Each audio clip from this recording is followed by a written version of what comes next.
Hey friends, Wayne over here at the Ram Man Inc. Hey, we're going to check this 70 style Bendix booster.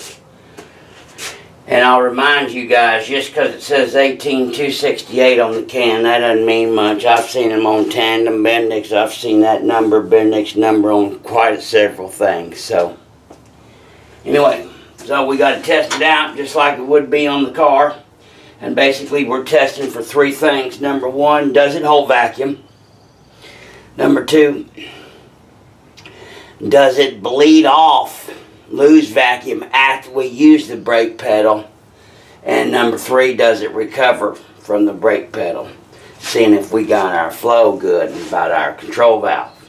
So, run it up over 20. There's the needle setting.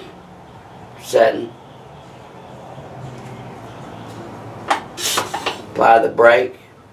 Stationary, brake, stationary, brake, stationary. It's not bleeding off. Now with the car running, we apply the brake. See the recovery,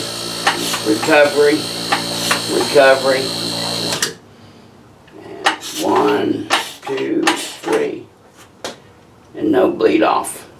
Running as good as you can. This one's going out to Duncan. Got a 70 Challenger.